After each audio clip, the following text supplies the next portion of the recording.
दोस्तों, आप सभी का स्वागत है हमारे चैनल खौफ की दस्तक पर। ये कहानी लोनावाला का एक राजेश ट्रक ड्राइवर की आप बीती है। मेरा नाम राजेश यादव है और मैं पिछले 15 साल से ट्रक चला रहा हूँ। मेरी जिंदगी का ज्यादातर समय हाईवे पर ही बीता है। मैंने देश के कई लंबे रूट देखे हैं, लेकिन जो रात मेरे साथ लोनावाला के पास हाईवे पर हुई थी, उसे मैं आज तक नहीं भूल पाया। उस रात की याद आज भी मेरे शरीर में सहरन पैदा कर देती है। ये घटना करीब 4 साल पहले की है। उस दिन मैं मुंबई के पोर्ट एरिया से सामान लोड करके पुणे की तरफ जा रहा था। रात काफी हो चुकी थी, घड़ी में करीब 11:30 बज रहे थे। हल्की हल्की बारिश हो रही थी और पहाड़ियों के बीच धुंध फैलने लगी थी। हाईवे लगभग खाली था। कभी कभी कोई कार या ट्रक तेजी से निकल जाता और फिर चारों तरफ वही गहरा सन्नाटा फैल जाता। ट्रक ड्राइवर की जिंदगी में अकेलापन आम बात है। उस रात भी मैं अकेला ही था। रेडियो पर पुराने गाने चल रहे थे और मैं धीरे धीरे ट्रक चलाते हुए पहाड़ी रास्ते चढ़ रहा था। सड़क गीली थी, इसलिए मैं ज्यादा तेज नहीं चला रहा था। लोनावाला का इलाका वैसे भी रात में थोड़ा डरावना लगता है। दोनों तरफ घने जंगल, बीच बीच में गहरी घाटियां और ऊपर से धुंध। कई जगह तो ऐसा लगता है जैसे कोई दूर खड़ा होकर आपको देख रहा हो। करीब 12 बजे के आसपास मैं एक मोड़ पार करके सीधी सड़क पर आया। सामने दूर तक सिर्फ हेडलाइट की रोशनी दिखाई दे रही थी। तभी अचानक मुझे सड़क के किनारे कुछ सफेद सा दिखा। पहले तो मैंने ध्यान नहीं दिया, लेकिन जैसे जैसे ट्रक आगे बढ़ा, मुझे साफ दिखाई देने लगा कि वहां कोई इंसान खड़ा है। जब मैं थोड़ा और पास पहुंचा तो समझ आया कि वो एक औरत थी। वो सफेद साड़ी पहने सड़क के किनारे खड़ी थी। उसके बाल बहुत लंबे थे और हवा में हल्के हल्के हिल रहे थे। उस समय मुझे थोड़ा अजीब लगा, क्योंकि इतनी रात में उस सुनसान हाईवे पर किसी औरत का अकेले खड़ा होना सामान्य बात नहीं थी। मैंने सोचा शायद किसी गाड़ी से उतर गई होगी या किसी को मदद चाहिए होगी। मैंने ट्रक की स्पीड कम कर दी। जैसे ही मैं उसके करीब पहुंचा, उसने धीरे धीरे अपना हाथ उठाया और मुझे रुकने का इशारा किया। उसके हाथ उठाने का तरीका भी थोड़ा अजीब था, जैसे बहुत धीरे धीरे और बिना किसी आवाज के। उस समय मेरे मन में दो बातें चल रही थीं। एक तरफ लगा कि अगर सच में उसे मदद चाहिए तो रुकना चाहिए। दूसरी तरफ दिल के अंदर हल्का सा डर भी पैदा हो रहा था। फिर भी मैंने इंसानियत के नाते ट्रक रोक दिया। ट्रक रुकते ही मैंने खिड़की से सिर बाहर निकालकर कहा, क्या हुआ बहन जी, कहीं जाना है क्या? लेकिन उसने कोई जवाब नहीं दिया। वो बस मेरी तरफ देखती रही। उसका चेहरा आधा धुंध में छिपा हुआ था। मैं ठीक से देख नहीं पा रहा था। मैंने फिर पूछा, आपको लिफ्ट चाहिए क्या? इस बार भी कोई जवाब नहीं आया। अचानक मुझे महसूस हुआ कि हवा बिल्कुल शांत हो गई है। कुछ सेकंड पहले जो हल्की हवा चल रही थी वो भी बंद हो गई। आसपास के पेड़ों की आवाज भी गायब हो गई, जैसे पूरा जंगल एकदम चुप हो गया हो। मुझे थोड़ा अजीब लगा। तभी उसने धीरे धीरे अपना चेहरा ऊपर उठाया। हेडलाइट की रोशनी उसके चेहरे पर पड़ी और उसी पल मेरे शरीर में ठंड की एक लहर दौड़ गई। उसकी आंखें बिल्कुल अजीब थीं। ऐसा लग रहा था जैसे बहुत देर तक रोती रही हों। आंखों के नीचे काले गहरे निशान थे। उसका चेहरा पीला और बिल्कुल भावहीन था। मैं कुछ समझ पाता उससे पहले पीछे से अचानक एक कार का तेज हॉर्न बजा। मैं पल भर के लिए पीछे देखने लगा ताकि ट्रक थोड़ा साइड कर सकूं, लेकिन जैसे ही मैंने दोबारा सामने देखा, वो औरत वहां नहीं थी। पूरी सड़क खाली थी। मैंने तुरंत ट्रक से बाहर झांककर दाएं बाएं देखा। सड़क के किनारे झाड़ियां थीं, लेकिन वहां कोई नहीं था। इतनी जल्दी कोई इंसान गायब कैसे हो सकता है? मेरा दिल तेजी से धड़कने लगा। मैंने सोचा शायद वो सड़क के किनारे उतर गई होगी या धुंध में छिप गई होगी, लेकिन मुझे अंदर से अजीब सा डर महसूस होने लगा था। बिना ज्यादा सोचे मैंने ट्रक स्टार्ट किया और आगे बढ़ गया। करीब 5 मिनट तक मैं लगातार ड्राइव करता रहा। मैं खुद को समझा रहा था कि शायद थकान की वजह से मुझे अजीब लग रहा है। लेकिन तभी सड़क के अगले मोड़ पर मुझे फिर वही सफेद साड़ी दिखाई दी। इस बार वो सड़क के बिल्कुल बीचों बीच खड़ी थी और वो सीधा मेरी तरफ देख रही थी। उस पल मुझे पहली बार सच में लगा कि उस रात कुछ बहुत गलत होने वाला है। मैं कुछ सेकंड के लिए बिल्कुल सुन्न हो गया था। मेरे सामने सड़क के बीचों बीच वही सफेद साड़ी वाली औरत खड़ी थी। कुछ मिनट पहले ही तो मैं उसे पीछे छोड़कर आया था। ये कैसे हो सकता था कि वो मुझसे पहले यहां पहुंच जाए? मेरा दिमाग काम करना बंद कर चुका था, लेकिन ट्रक तेजी से उसकी तरफ बढ़ रहा था। मैंने तुरंत जोर से ब्रेक दबाया। ट्रक के पहिए सड़क पर चीखते हुए रुक गए और पूरा ट्रक हल्का सा हिल गया। मेरे हाथ स्टीयरिंग पर कांप रहे थे। हेडलाइट की रोशनी सीधे उस औरत पर पड़ रही थी। अब मैं उसे पहले से ज्यादा साफ देख पा रहा था। उसकी सफेद साड़ी पूरी तरह भीगी हुई लग रही थी, जैसे अभी अभी बारिश में खड़ी रही हो। उसके लंबे काले बाल उसके चेहरे के आगे बिखरे हुए थे। कुछ सेकंड तक वो बिल्कुल स्थिर खड़ी रही। फिर उसने धीरे धीरे सिर उठाया। उसकी आंखें सीधे मेरी आंखों में टिक गईं। मुझे ऐसा लगा जैसे किसी ने मेरे सीने पर भारी पत्थर रख दिया हो। सांस लेना मुश्किल हो रहा था। उसकी आंखों में कुछ अजीब था, एक खालीपन, जैसे उनमें कोई इंसानी भावना ही नहीं बची हो। मैंने डरते डरते हॉर्न बजाया, पहले एक बार फिर दूसरी बार, लेकिन वो जरा भी नहीं हिली। इसके बाद वो धीरे धीरे मेरी तरफ चलने लगी। उसके कदम बहुत अजीब थे, ऐसा लग रहा था जैसे उसके पैर जमीन को छू ही नहीं रहे हों, बस हवा में सरक रहे हों। मेरी रीढ़ की हड्डी में ठंड उतर गई। मेरे मन में एक ही ख्याल आया, ये इंसान नहीं है। मैंने तुरंत ट्रक को गियर में डाला और एक्सेलरेटर दबा दिया। ट्रक धीरे धीरे आगे बढ़ने लगा। मैं उसे टक्कर मारना नहीं चाहता था, इसलिए मैं उसे साइड से निकालकर निकल जाना चाहता था। लेकिन तभी कुछ ऐसा हुआ जिसने मेरे होश उड़ा दिए। जैसे ही ट्रक उसके करीब पहुंचा, वो अचानक गायब हो गई। बिल्कुल उसी पल ट्रक के अंदर की लाइट अपने आप बंद हो गई। रेडियो जो अब तक धीमे धीमे बज रहा था, अचानक बंद हो गया। केबिन के अंदर घना सन्नाटा छा गया। सिर्फ इंजन की आवाज सुनाई दे रही थी। मेरे हाथ पसीने से भीग चुके थे। मैं तेजी से ट्रक चलाने लगा। मुझे बस उस जगह से जितनी जल्दी हो सके निकलना था। करीब 5 मिनट बाद मैंने रियर व्यू मिरर में देखा और उस पल मेरा खून जम गया। मिरर में मुझे पीछे सड़क पर कोई नहीं दिखा, लेकिन एक पल के लिए ऐसा लगा जैसे केबिन के पीछे वाले छोटे शीशे में कोई सफेद साया खड़ा है। मैंने तुरंत पीछे मुड़कर देखा, वहां कुछ नहीं था। अब मेरा डर और बढ़ चुका था। मुझे लगने लगा था कि शायद कोई मेरे ट्रक के साथ साथ चल रहा है, या फिर मेरे ट्रक के अंदर ही है। मैंने तुरंत जेब से छोटा सा भगवान का लॉकेट निकाला जो मेरी माँ ने मुझे दिया था। मैंने उसे पकड़कर मन ही मन भगवान का नाम लेना शुरू कर दिया। करीब 10 मिनट बाद दूर से मुझे सड़क के किनारे हल्की रोशनी दिखाई दी। वो एक छोटा सा ढाबा था जहां 2-3 ट्रक खड़े थे। उसे देखकर मुझे थोड़ी राहत मिली। मैंने तुरंत ट्रक साइड में लगाया और नीचे उतर गया। मेरे पैर अभी भी कांप रहे थे। ढाबे के बाहर 4-5 ट्रक ड्राइवर बैठे चाय पी रहे थे। जैसे ही मैं उनके पास गया, उनमें से एक ने कहा, क्या हुआ भाई, चेहरा इतना सफेद क्यों पड़ गया? मैंने गहरी सांस ली और पानी का गिलास पीकर उन्हें पूरी बात बताई। सड़क के किनारे खड़ी औरत, फिर उसका अचानक गायब हो जाना, और फिर आगे सड़क के बीचों बीच दोबारा मिलना। मेरी बात सुनते ही वहां बैठे एक बूढ़े ड्राइवर का चेहरा अचानक गंभीर हो गया। उसने धीरे से मेरी तरफ देखा और बोला, तूने भी उसे देख लिया? उसकी ये बात सुनकर मेरी रीढ़ में फिर से ठंड उतर गई। मैंने घबराकर पूछा, कौन?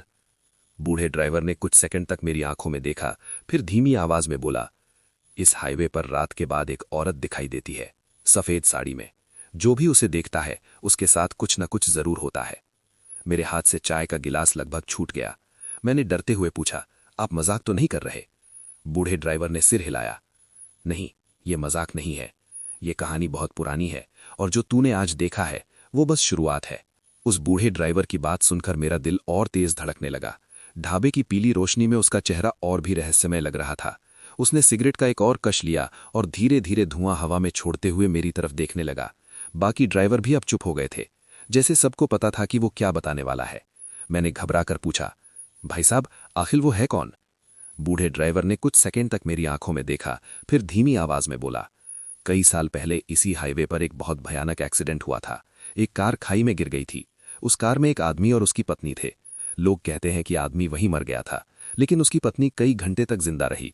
वो सड़क पर मदद के लिए खड़ी रही, लेकिन रात इतनी सुनसान थी कि कोई नहीं रुका। मेरे हाथ ठंडे पड़ गए। वो आगे बोला, सुबह जब लोगों ने उसे पाया तो वो भी मर चुकी थी। तब से कहते हैं कि उसकी आत्मा इसी हाईवे पर भटकती है, रात में ट्रकों को रोकने की कोशिश करती है, शायद किसी से मदद मांगने के लिए, या शायद किसी को अपने साथ ले जाने के लिए। ढाबे के आसपास अचानक हवा तेज चलने लगी। टिन की छत चरमराने लगी। उस पल मेरे मन में वही चेहरा घूम रहा था जो मैंने थोड़ी देर पहले देखा था। मैंने खुद को संभालते हुए कहा, लेकिन मैंने तो उसे 2 बार देखा, पहले सड़क के किनारे, फिर आगे सड़क के बीच में। बूढ़े ड्राइवर ने तुरंत मेरी बात काट दी। बस यही उसकी सबसे खतरनाक बात है। उसकी आवाज अचानक बहुत धीमी हो गई थी। जो उसे 2 बार देख लेता है उसके साथ कुछ न कुछ जरूर होता है। मेरे गले में जैसे कुछ अटक गया। क्या मतलब?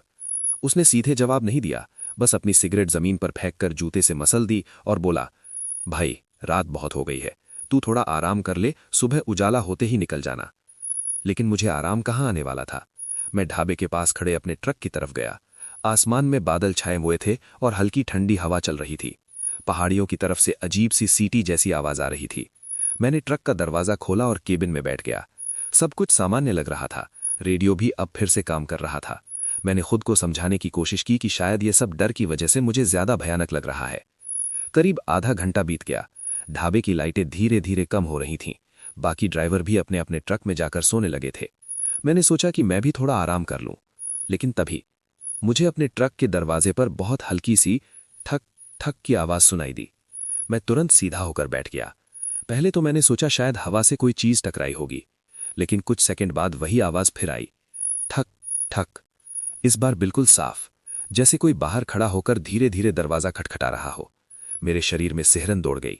मैंने धीरे धीरे खिड़की की तरफ देखा और उसी पल मेरी सांस अटक गई। ट्रक की खिड़की के बाहर वही सफेद साड़ी वाली औरत खड़ी थी। वो बिल्कुल चुपचाप मेरी तरफ देख रही थी। उसके चेहरे पर वही अजीब सी मुस्कान थी और इस बार उसकी आंखें पहले से भी ज्यादा काली लग रही थीं। मेरे हाथ पैर सुन्न हो चुके थे। मैं समझ नहीं पा रहा था कि वो यहां कैसे पहुंच गई, क्योंकि ढाबे की तरफ से कोई आवाज भी नहीं आई थी। तभी उसने धीरे धीरे अपना हाथ उठाया और ट्रक के शीशे पर उंगली से कुछ लिखने लगी। धुंधले शीशे पर धीरे धीरे शब्द उभरने लगे। मुझे साथ ले चलो। मेरी सांस जैसे उसी पल रुक गई। ट्रक की खिड़की के बाहर वही औरत खड़ी थी और उसकी उंगली धीरे धीरे शीशे पर चल रही थी। धुंधले कांच पर जो शब्द बन रहे थे, उन्हें देखकर मेरे पूरे शरीर में ठंड दौड़ गई।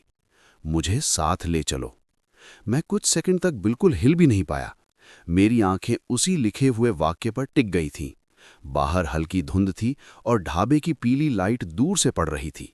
उस रोशनी में उसका चेहरा आधा दिखाई दे रहा था। उसके होठों पर हल्की सी मुस्कान थी, लेकिन उसकी आंखों में कोई इंसानी भावना नहीं थी। मैंने हिम्मत करके धीरे धीरे सिर दूसरी तरफ घुमाया, जैसे उसे देखने से ही वो और करीब आ जाएगी। दिल इतनी तेज धड़क रहा था कि मुझे उसकी आवाज अपने कानों में साफ सुनाई दे रही थी। कुछ पल तक कोई आवाज नहीं आई। फिर ठक। उसने फिर से शीशे पर दस्तक दी। इस बार आवाज पहले से थोड़ी तेज थी। मेरे हाथ अपने आप स्टीयरिंग पर कस गए। मैं समझ गया था कि अगर मैं यहां एक सेकंड भी और रुका तो शायद कुछ बहुत बुरा हो जाएगा। मैंने तुरंत चाबी घुमाई और ट्रक स्टार्ट कर दिया। इंजन गरजने लगा। उसी पल मैंने एक बार फिर खिड़की की तरफ देखा।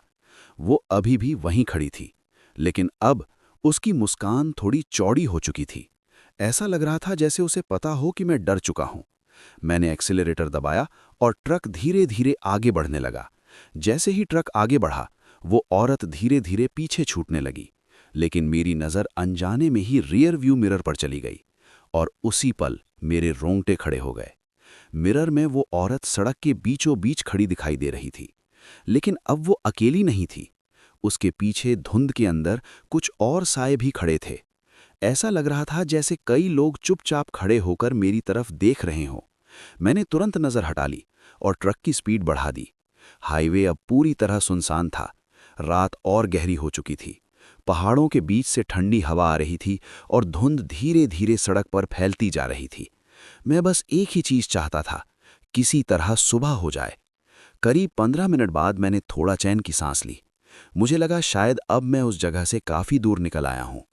लेकिन तभी अचानक ट्रक के इंजन से अजीब सी आवाज आने लगी। घड़ घड़ घड़। मैंने तुरंत स्पीड कम कर दी। इंजन जैसे ठीक से काम नहीं कर रहा था। कुछ सेकंड बाद ट्रक अपने आप धीरे धीरे रुक गया। मैंने दोबारा स्टार्ट करने की कोशिश की, लेकिन चाबी घुमाने पर सिर्फ टक टक की आवाज आई। इंजन स्टार्ट नहीं हुआ। अब मेरे माथे पर पसीना आ गया। चारों तरफ घना अंधेरा था। दूर दूर तक कोई गाड़ी नहीं दिखाई दे रही थी, सिर्फ जंगल और पहाड़ों की काली परछाइयां। मैंने खिड़की से बाहर झांका। सड़क पूरी तरह खाली थी। मैंने खुद को समझाया कि शायद इंजन में कोई छोटी सी दिक्कत होगी। मैं नीचे उतरकर देख लेता हूं। मैंने धीरे धीरे ट्रक का दरवाजा खोला और नीचे उतर गया। हवा अचानक बहुत ठंडी लगने लगी थी। मैं ट्रक के आगे जाकर बोनट खोलने ही वाला था कि मुझे पीछे से किसी के कदमों की बहुत हल्की आवाज सुनाई दी। टक टक टक, जैसे कोई नंगे पैर सड़क पर चल रहा हो। मेरा दिल जोर से धड़कने लगा। मैंने धीरे धीरे पीछे मुड़कर देखा। सड़क के बीचों बीच धुंध के अंदर एक सफेद साया खड़ा था। वही औरत, लेकिन इस बार वो बहुत दूर नहीं थी।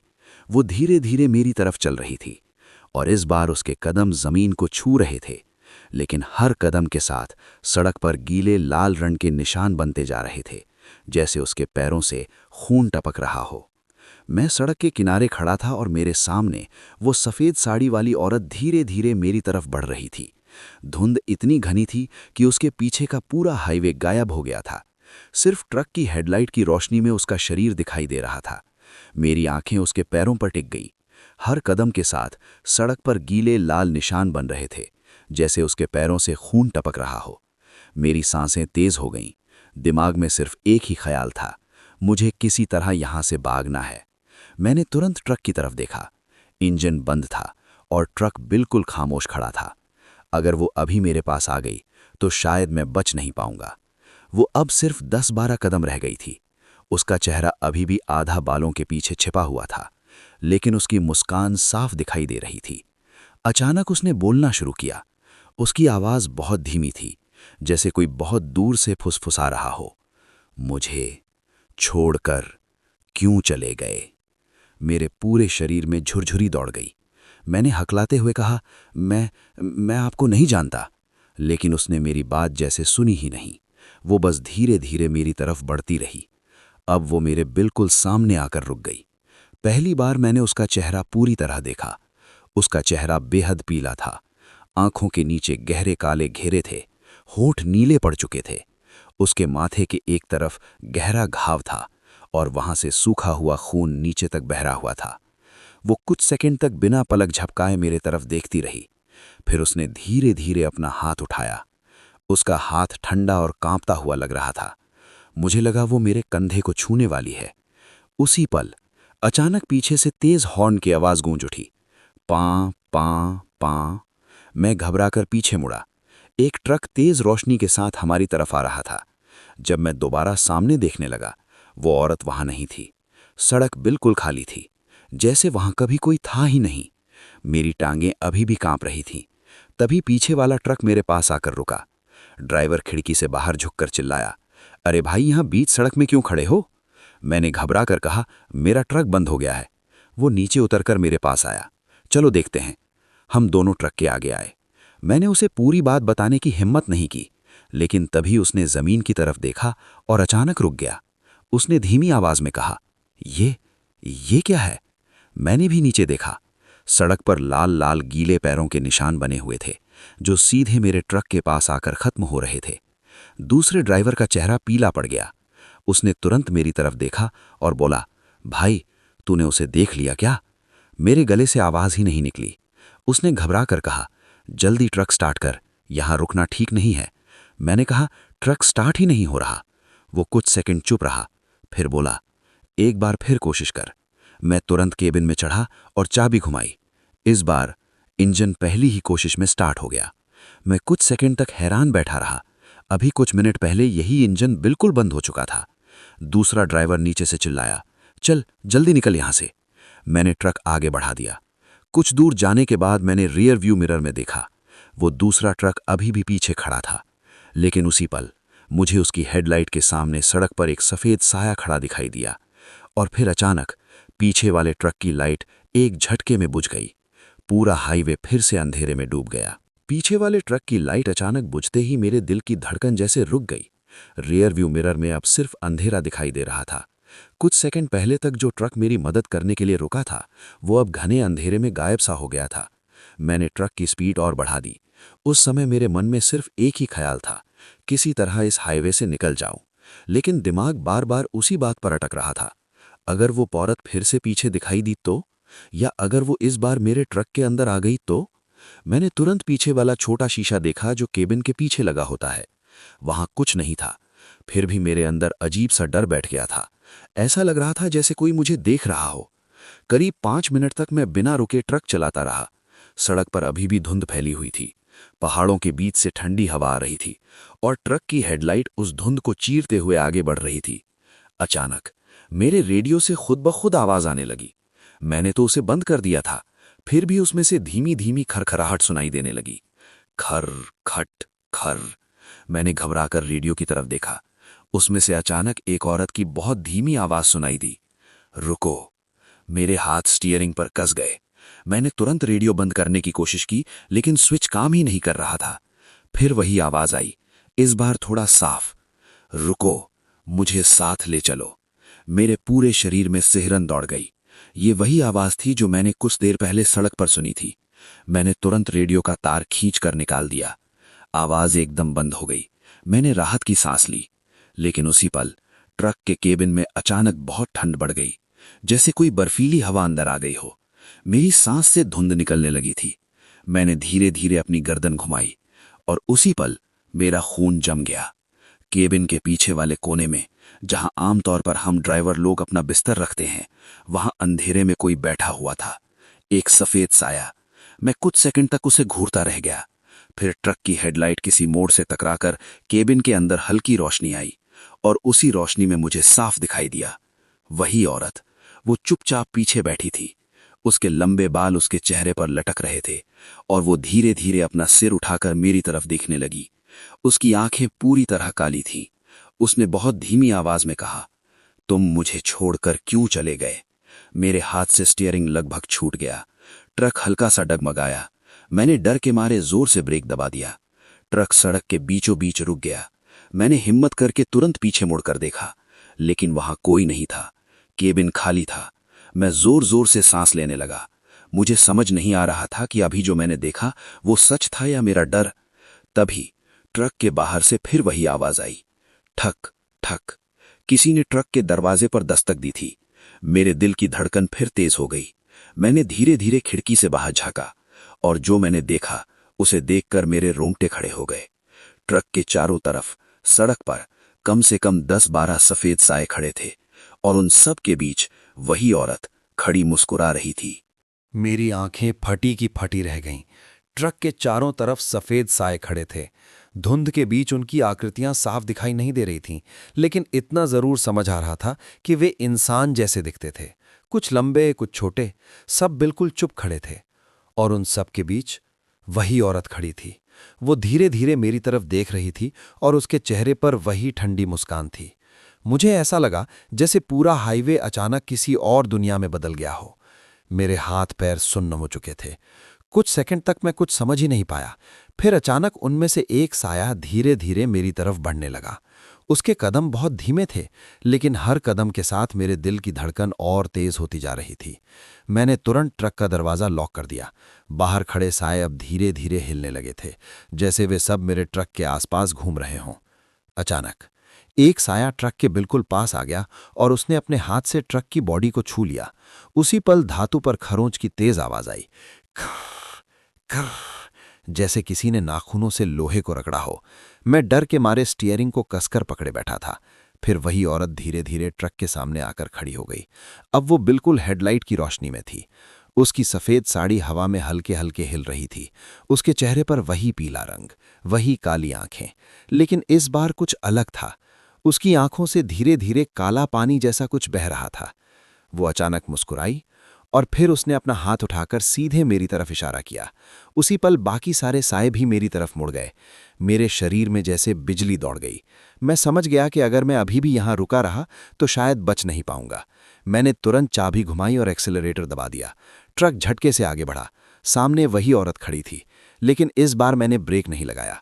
जैसे ही ट्रक उसके पास पहुंचा, वो अचानक धुएं की तरह हवा में गायब हो गई। ट्रक सीधे उसके आर पार निकल गया। मैं बिना पीछे देखे तेजी से ट्रक चलाता रहा। कुछ सेकंड बाद मैंने हिम्मत करके रियर व्यू मिरर में देखा। सड़क फिर से खाली थी। कोई साया नहीं, कोई औरत नहीं, सिर्फ धुंध और अंधेरा। मैंने राहत की सांस ली, लेकिन तभी ट्रक के केबिन के अंदर अचानक किसी के हंसने की बहुत हल्की आवाज सुनाई दी। मेरे हाथ फिर कांपने लगे। मैंने धीरे धीरे सिर घुमाया और उस पल मेरी चीख निकलते निकलते रह गई। केबिन की सामने वाली विंडशील्ड पर अंदर की तरफ 2 गीले हाथों के निशान बने हुए थे, जैसे किसी ने अभी अभी अंदर से शीशे को पकड़ा हो।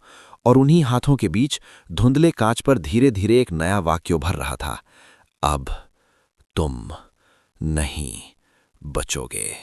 विंडशील्ड पर उभरते हुए शब्द देखकर मेरे शरीर से जैसे सारी ताकत निकल गई। अब तुम नहीं बचोगे। ये शब्द धीरे धीरे धुंधले कांच पर बनते जा रहे थे। ऐसा लग रहा था जैसे किसी ने अंदर से अपनी उंगली से उन्हें लिखा हो। मैंने घबराकर पीछे देखा, लेकिन केबिन पूरी तरह खाली था। फिर भी उन गीले हाथों के निशान साफ दिखाई दे रहे थे। मेरी सांसें तेज हो गईं। मैंने तुरंत ट्रक की स्पीड बढ़ा दी। अब मैं किसी भी हालत में उस जगह से जितना दूर हो सके जाना चाहता था। हाईवे पर धुंध और घनी हो चुकी थी। ट्रक की हेडलाइट मुश्किल से कुछ मीटर आगे तक ही दिखा पा रही थी। अचानक मुझे लगा जैसे कोई मेरे ठीक पीछे बैठा है। मैंने तुरंत पीछे मुड़कर देखा, लेकिन वहां कोई नहीं था। फिर भी ऐसा लग रहा था जैसे केबिन में किसी की मौजूदगी हो। कुछ सेकंड बाद मुझे फिर वही हल्की हंसी सुनाई दी। इस बार आवाज़ बिल्कुल मेरे कान के पास से आई थी। मैं डर के मारे लगभग चिल्ला पड़ा। मैंने तेज़ी से ट्रक चलाते हुए भगवान का नाम लेना शुरू कर दिया। करीब 10 मिनट बाद दूर मुझे एक टोल प्लाजा की लाइट दिखाई दी। उसे देखकर मेरे दिल को थोड़ा सहारा मिला। मुझे लगा कि वहाँ लोग होंगे तो शायद ये सब खत्म हो जाएगा। मैं तेज़ी से ट्रक लेकर वहाँ पहुँचा। टोल पर 2 कर्मचारी खड़े थे। मैंने तुरंत ट्रक रोका और नीचे उतर गया। उनमें से एक आदमी ने कहा, क्या हुआ, इतने घबराए हुए क्यों हो? मैंने हाफते हुए कहा, भाई, इस हाईवे पर कुछ ठीक नहीं है। मैंने रास्ते में मैं अपनी बात पूरी भी नहीं कर पाया था कि अचानक उनमें से दूसरे आदमी ने मेरे ट्रक की तरफ देखा और उसका चेहरा सफ़ेद पड़ गया। उसने कांपती आवाज़ में कहा, वो कौन है? मैंने तुरंत पीछे मुड़कर अपने ट्रक की तरफ देखा। मेरी सांस रुक गई। ट्रक के केबिन की खिड़की के अंदर वही सफ़ेद साड़ी वाली औरत बैठी हुई थी। वो बिल्कुल मेरी सीट पर बैठी थी और धीरे धीरे मुस्कुरा रही थी। टोल पर खड़ा आदमी डर के मारे पीछे हट गया। मैं भागकर ट्रक के पास पहुंचा, लेकिन जैसे ही मैं केबिन में चढ़ा, वहां कोई नहीं था। सीट खाली थी। मैं हक्का बक्का रह गया। टोल वाला आदमी अभी भी मुझे घूर रहा था। उसने डरते हुए पूछा, भाई, ये वही है ना? मैंने कांपते हुए पूछा, तुम जानते हो इसके बारे में? वो धीरे से बोला, हाँ, कई साल से लोग इसे देख रहे हैं। जो भी इसे देखता है उसके साथ कुछ न कुछ भयानक जरूर होता है। उसकी बात सुनकर मेरे शरीर में फिर से हरन दौड़ गई। मैंने जल्दी से टोल का पैसा दिया और ट्रक आगे बढ़ा दिया। अब मुझे लग रहा था कि शायद मैं उस इलाके से निकल चुका हूं, लेकिन जैसे ही मैंने रियर व्यू मिरर में देखा, मेरा खून फिर जम गया। मिरर में मेरे ट्रक की पिछली सीट पर वही औरत चुपचाप बैठी थी और इस बार उसकी मुस्कान पहले से कहीं ज्यादा डरावनी थी। रियर व्यू मिरर में उसे देखकर मेरे हाथ पैर सुन्न हो गए। वो साफ दिखाई दे रही थी, ट्रक की पिछली सीट पर बैठी हुई, बिल्कुल चुपचाप। उसके लंबे बाल उसके चेहरे के आधे हिस्से को ढक रहे थे और उसकी काली आंखें सीधे मेरी तरफ देख रही थीं। मेरे गले से आवाज़ ही नहीं निकल रही थी। मैंने धीरे धीरे सिर घुमाकर पीछे देखने की हिम्मत की, लेकिन जैसे ही मैंने पीछे देखा, वहां कोई नहीं था। सीट खाली थी। मैंने फिर से मिरर में देखा और वो फिर वहीं थी। अब उसकी मुस्कान और चौड़ी हो गई थी। ऐसा लग रहा था जैसे उसे मेरे डर से मजा आ रहा हो। मेरे शरीर में झुरझुरी दौड़ गई। मैंने तुरंत मिरर को हाथ से घुमा दिया ताकि मुझे पीछे का हिस्सा दिखाई ही ना दे। अब मैं सिर्फ सामने सड़क पर ध्यान देने लगा, लेकिन अंदर ही अंदर मुझे पता था कि वो अभी भी ट्रक के अंदर ही है। कुछ मिनट बाद अचानक ट्रक के अंदर बहुत तेज बदबू फैलने लगी। ऐसी बदबू जैसे किसी सड़ी हुई चीज की। मुझे उल्टी आने जैसा महसूस होने लगा। मैंने खिड़की खोल दी ताकि हवा अंदर आ सके, लेकिन बदबू कम होने की बजाय और बढ़ती जा रही थी। फिर अचानक मुझे अपने कंधे पर किसी के हाथ का बहुत हल्का सा स्पर्श महसूस हुआ। मेरी सांस रुक गई। मैं धीरे धीरे पीछे मुड़ा, लेकिन वहां फिर भी कोई नहीं था। उसी पल मेरे कान के पास किसी की बहुत धीमी आवाज आई, तुम मुझे छोड़कर नहीं जा सकते। मैं डर के मारे लगभग पागल हो गया। मैंने एक्सीलरेटर पूरी ताकत से दबा दिया। ट्रक तेजी से हाईवे पर दौड़ने लगा। करीब 5 मिनट बाद मुझे सामने एक पुलिस की जीप खड़ी दिखाई दी। 2 पुलिस वाले सड़क के किनारे खड़े थे। मैंने तुरंत ट्रक रोका और नीचे उतर गया। उनमें से एक पुलिस वाले ने पूछा, क्या हुआ, इतने रात को क्यों रुके हो? मैंने हाफते हुए पूरी घटना उन्हें बताने की कोशिश की। वे दोनों पहले तो मुझे ध्यान से सुनते रहे, फिर उनमें से एक ने कहा, चलो देखते हैं तुम्हारा ट्रक। हम तीनों ट्रक के पास आए। मैंने डरते हुए केबिन का दरवाज़ा खोला। अंदर सब कुछ सामान्य लग रहा था, कोई नहीं था। पुलिस वाले ने हंसते हुए कहा, लगता है तुम बहुत डर गए हो। मैं कुछ बोल ही रहा था कि तभी दूसरे पुलिस वाले की नज़र ट्रक की सीट पर गई। वो अचानक चुप हो गया। उसकी आंखें फैल गईं। मैंने घबराकर पूछा, क्या हुआ? उसने धीरे धीरे उंगली से सीट की तरफ इशारा किया। मैंने नीचे देखा तो मेरे शरीर में ठंड दौड़ गई।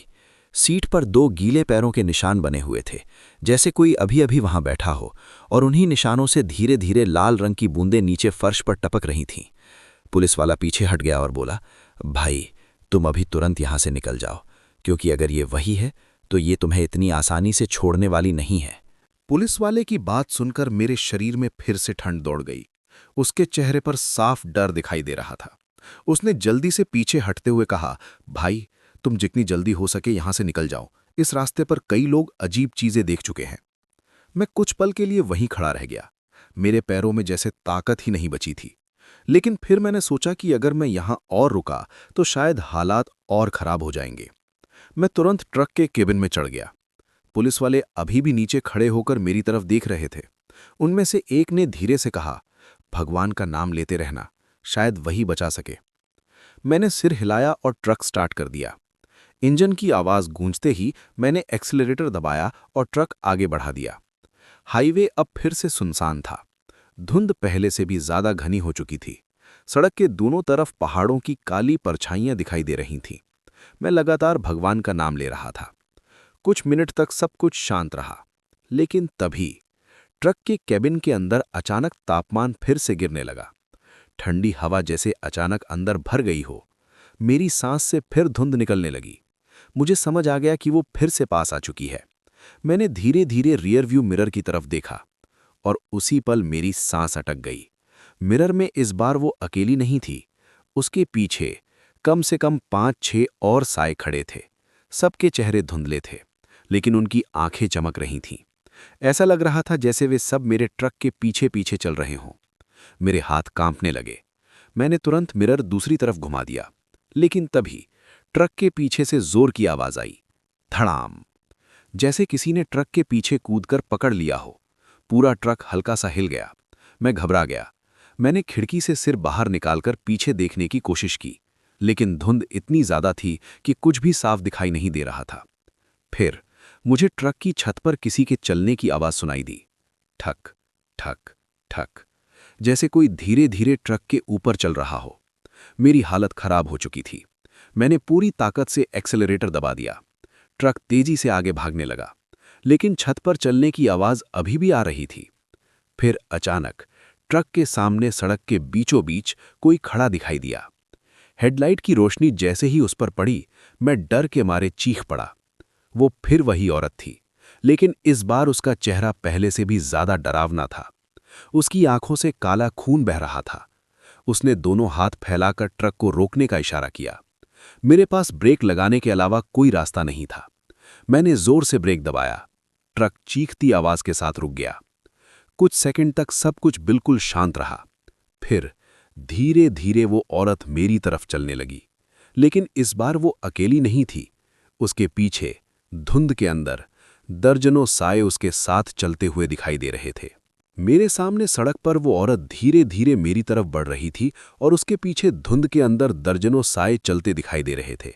ऐसा लग रहा था जैसे पूरा अंधेरा उसके साथ चल रहा हो। मेरे हाथ स्टीयरिंग पर जम गए थे।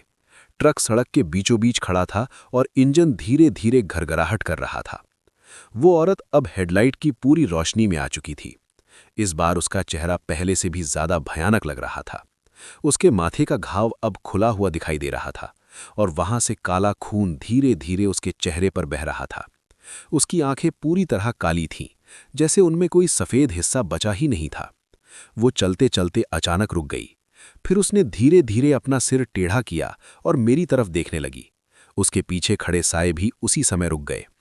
पूरा हाईवे एकदम शांत हो गया। कुछ सेकंड तक कोई भी नहीं हिला। फिर उसने बहुत धीमी आवाज में कहा, अब तुम्हारी बारी है। मेरे शरीर में जैसे बिजली दौड़ गई। उसी पल ट्रक के इंजन ने अचानक तेज आवाज की और अपने आप बंद हो गया। पूरा ट्रक अंधेरे में डूब गया। हेडलाइट भी बंद हो चुकी थी।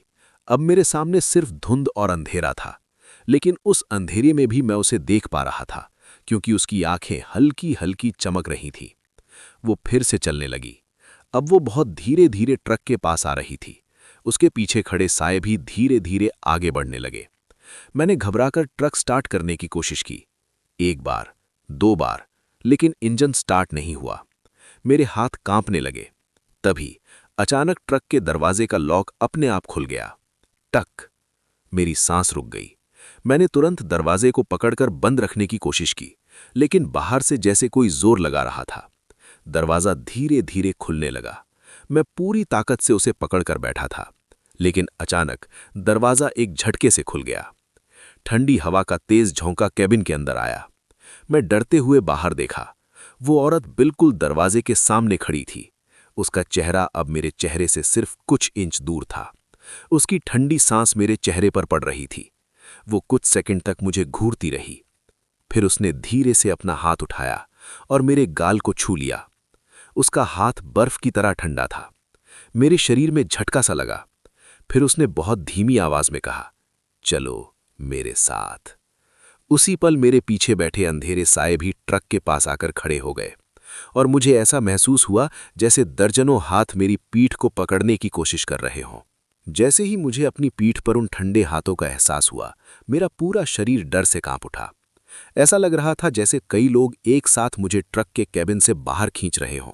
मेरी सांसें तेज हो गईं और दिल इतनी जोर से धड़क रहा था कि मुझे लगा अभी बाहर निकल जाएगा। मेरे सामने वही औरत खड़ी थी। उसका हाथ अभी भी मेरे गाल पर था। उसका स्पर्श इतना ठंडा था जैसे बर्फ का टुकड़ा त्वचा से लगा हो। वो धीरे धीरे मुस्कुरा रही थी। उसकी काली आंखें सीधे मेरी आंखों में देख रही थीं। फिर उसने धीरे से कहा, चलो, अब देर हो चुकी है। मेरे अंदर अचानक डर के साथ गुस्सा भी जाग उठा। मैंने पूरी ताकत से खुद को पीछे खींचा और जोर से चिल्लाया, नहीं। उसी पल मैंने भगवान का नाम लिया और पूरी ताकत से ट्रक की चाबी घुमाई। पहले तो इंजन ने कोई प्रतिक्रिया नहीं दी, लेकिन दूसरे ही सेकंड इंजन अचानक जोर से गरजा। घर। ट्रक की हेडलाइट अचानक जल उठी। तेज रोशनी सीधे उस औरत के चेहरे पर पड़ी और उसी पल उसने तेज चीख मारी, आ! उसकी आवाज इतनी डरावनी थी कि मेरे कानों में गूंजने लगी। हेडलाइट की रोशनी में उसका चेहरा अचानक बदलने लगा। उसकी आंखें और भी गहरी काली हो गईं। उसका चेहरा जैसे सड़ने लगा था। मैंने बिना एक सेकंड गंवाए एक्सेलरेटर पूरी ताकत से दबा दिया। ट्रक अचानक आगे कूद पड़ा। वो औरत एक झटके से पीछे हट गई। मैंने तुरंत दरवाजा बंद किया और ट्रक को पूरी स्पीड से आगे दौड़ा दिया। कुछ देर बाद मैंने हिम्मत करके रियर व्यू मिरर में देखा। सड़क के बीचों बीच वो औरत अभी भी खड़ी थी। उसके आसपास खड़े सारे साए धीरे धीरे धुंध में गायब हो रहे थे, लेकिन वो अभी भी वहीं खड़ी थी और वो मुझे जाते हुए देख रही थी। उसकी आंखों में अब मुस्कान नहीं थी, बल्कि गुस्सा था। मैं बिना रुके ट्रक चलाता रहा। करीब आधे घंटे बाद धीरे धीरे धुंध कम होने लगी। सामने दूर शहर की लाइटें दिखाई देने लगीं। मेरे दिल को थोड़ा सुकून मिला। मुझे लगा शायद अब सब खत्म हो गया है, लेकिन तभी ट्रक के डैशबोर्ड पर रखे छोटे शीशे में मुझे अचानक कुछ दिखाई दिया। मैंने ध्यान से देखा और मेरी सांस रुक गई। उस छोटे से शीशे में मेरे ठीक पीछे वही औरत फिर खड़ी थी, लेकिन इस बार उसका चेहरा बहुत पास था। इतना पास कि उसकी ठंडी सांस मेरे कान तक पहुंच रही थी और उसने बहुत धीमी आवाज में फुसफुसाया, मैं अभी भी यहीं हूं। उसकी फुसफुसाहट सुनते ही मेरा दिल जैसे सीने से बाहर निकलने वाला था। मैं अभी भी यहीं हूं। ये शब्द मेरे कानों में गूंज रहे थे। मैंने डर के मारे तुरंत पीछे मुड़कर देखा, लेकिन केबिन फिर से खाली था। मैं कुछ सेकंड तक वहीं बैठा रह गया। सांसें तेज चल रही थीं। ऐसा लग रहा था जैसे मेरा दिमाग अब इस डर को सह नहीं पा रहा था। मैंने खुद को समझाने की कोशिश की कि शायद ये सब मेरे दिमाग का वहम है, लेकिन तभी ट्रक के पीछे रखे लोहे के बॉक्स से अचानक जोर की आवाज आई, धड़ाम, जैसे किसी ने अंदर से उसे लात मारी हो। मैं डर के मारे उछल पड़ा। वो बॉक्स आमतौर पर हम ड्राइवर लोग अपने औजार रखने के लिए इस्तेमाल करते हैं। उसमें कोई इंसान नहीं हो सकता था, लेकिन कुछ सेकंड बाद वही आवाज फिर आई, धड़ाम धड़ाम। अब साफ लग रहा था कि कोई अंदर से उसे पीट रहा है। मेरे हाथ फिर कांपने लगे। मैंने ट्रक साइड में रोकने के बारे में सोचा, लेकिन फिर तुरंत अपना ख्याल बदल दिया। मुझे याद आया कि पहले जब भी मैंने ट्रक रोका था, वो औरत मेरे और करीब आ गई थी। इसलिए मैंने ट्रक को चलाते रहने का फैसला किया, लेकिन आवाज बंद नहीं हो रही थी। अब वो बॉक्स इतनी जोर से हिल रहा था कि ट्रक के केबिन तक कंपन महसूस हो रहा था। मेरे माथे पर पसीना आ गया। अचानक आवाज एकदम बंद हो गई। पूरा ट्रक फिर से शांत हो गया। कुछ सेकंड तक कुछ नहीं हुआ। फिर मुझे अपने पीछे बहुत हल्की सी सांस लेने की आवाज सुनाई दी, जैसे कोई बहुत पास खड़ा हो। मैं धीरे धीरे जड़ हो गया। मेरे हाथ स्टीयरिंग पर ही जम गए। फिर मेरे कंधे पर किसी का हाथ रखा गया, बहुत ठंडा, बिल्कुल बर्फ जैसा। मेरी सांस रुक गई। मैंने धीरे धीरे सिर घुमाया और उसी पल मेरी चीख निकल गई। वो औरत मेरे ठीक पीछे खड़ी थी। उसका चेहरा अब पहले से भी ज्यादा डरावना था। उसकी आंखें पूरी तरह काली थीं और उनमें से काला पानी बह रहा था। उसके होंठ फटे हुए थे और उनमें से खून रिस रहा था। वो मेरे बहुत पास झुकी हुई थी। उसने धीरे धीरे अपना चेहरा मेरे कान के पास लाया और फुसफुसाई, अब तुम मेरे साथ चलोगे। उसी पल ट्रक अपने आप बाईं तरफ मुड़ने लगा। स्टीयरिंग मेरे हाथ में होते हुए भी जैसे किसी और के काबू में था। मैंने पूरी ताकत से उसे सीधा करने की कोशिश की, लेकिन ट्रक सड़क से उतरकर धीरे धीरे पहाड़ी किनारे की तरफ जा रहा था। नीचे गहरी खाई थी। अगर ट्रक गिर जाता तो मेरा बचना नामुमकिन था। मैंने पूरी ताकत से ब्रेक दबाया। ट्रक जोर से झटका खाकर रुक गया, लेकिन उसी पल मुझे पीछे से उसकी हंसी सुनाई दी, धीमी लेकिन बहुत डरावनी। और जब मैंने धीरे धीरे पीछे देखा तो वो फिर गायब हो चुकी थी। ट्रक खाई के बिल्कुल किनारे रुक गया था। मेरे हाथ अभी भी स्टीयरिंग पर कांप रहे थे। कुछ सेकंड तक मैं वहीं जड़ बनकर बैठा रहा।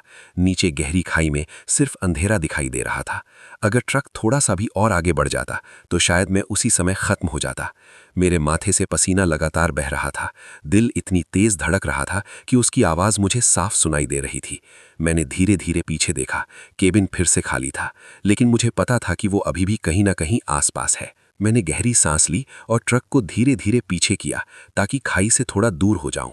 कुछ सेकंड बाद ट्रक फिर से सड़क पर आ गया।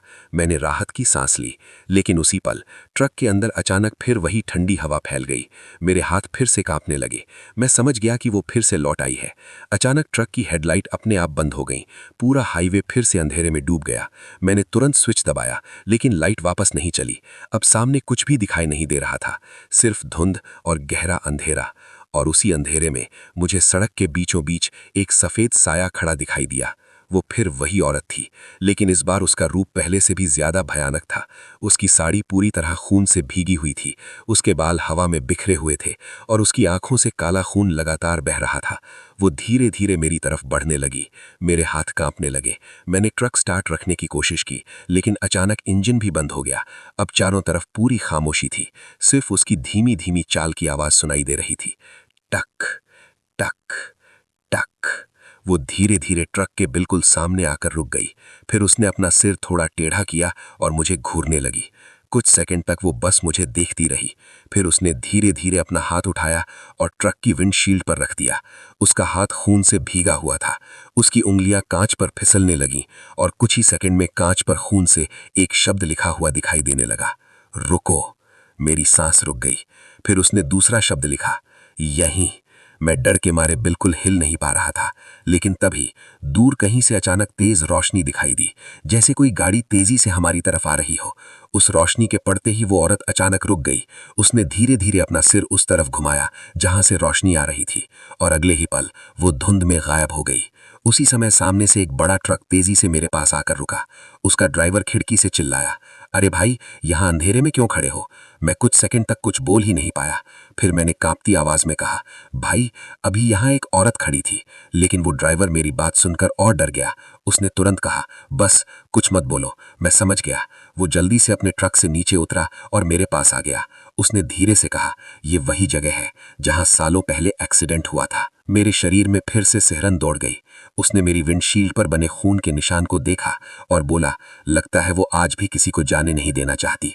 मैंने घबरा कर कहा, लेकिन वो हर बार मेरे पीछे क्यों आ रही है? वो कुछ सेकंड तक चुप रहा। फिर उसने धीरे से कहा, शायद इसलिए क्योंकि तुम पहली गाड़ी थे जिसने उसे देखा और रुके भी। मेरे हाथ ठंडे पड़ गए। उसने फिर कहा, कई लोग कहते हैं अगर कोई उसकी तरफ ध्यान देता है तो वो उसी के साथ जुड़ जाती है। मेरे दिल की धड़कन फिर तेज हो गई। मैंने तुरंत ट्रक स्टार्ट करने की कोशिश की। इस बार इंजन पहली ही कोशिश में चालू हो गया। दूसरा ड्राइवर बोला, चलो मैं तुम्हारे साथ चलता हूँ, यहाँ रुकना ठीक नहीं है। हम दोनों ट्रक धीरे धीरे हाईवे पर आगे बढ़ने लगे। अब सुबह होने में ज्यादा समय नहीं बचा था। आसमान हल्का हल्का नीला होने लगा था। धूल भी धीरे धीरे कम हो रही थी। करीब आधे घंटे बाद हम पहाड़ों से नीचे उतरकर शहर के पास पहुंच गए। सड़क पर अब गाड़ियां भी दिखाई देने लगी थीं। मुझे पहली बार लगा कि शायद अब सब खत्म हो गया है। दूसरा ड्राइवर मेरे पास आकर बोला, अब तुम सुरक्षित हो, शहर आ गया है। मैंने राहत की सांस ली। कुछ देर बाद वो अपने रास्ते मुड़ गया और मैं आगे बढ़ गया। लेकिन उस रात के बाद मेरी जिंदगी कभी पहले जैसी नहीं रही, क्योंकि उस घटना के करीब एक हफ्ते बाद जब मैं अपने घर में सो रहा था, रात के करीब 3 बजे मेरी अचानक नींद खुल गई। कमरे में हल्की चांदनी आ रही थी। सब कुछ शांत था। लेकिन तभी मुझे अपने कमरे के कोने में किसी के खड़े होने का एहसास हुआ। मैंने धीरे धीरे सिर घुमाकर उस तरफ देखा और उसी पल मेरा खून जम गया। वो वही औरत थी, सफ़ेद साड़ी में, वही काली आंखें, वही ठंडी मुस्कान। वो चुपचाप खड़ी मुझे देख रही थी। फिर उसने धीरे धीरे वही शब्द दोहराए जो उसने हाईवे पर कहे थे, तुम मुझे छोड़कर नहीं जा सकते। उस रात के बाद मैंने कभी रात में ट्रक चलाना बंद कर दिया, लेकिन सच कहूं तो आज भी कई बार जब मैं अकेला होता हूं तो मुझे ऐसा लगता है कि जैसे कोई मेरे पीछे खड़ा है, और कभी-कभी मेरे कान के पास वही ठंडी फुसफुसाहट सुनाई देती है, मैं अभी भी यहीं हूं।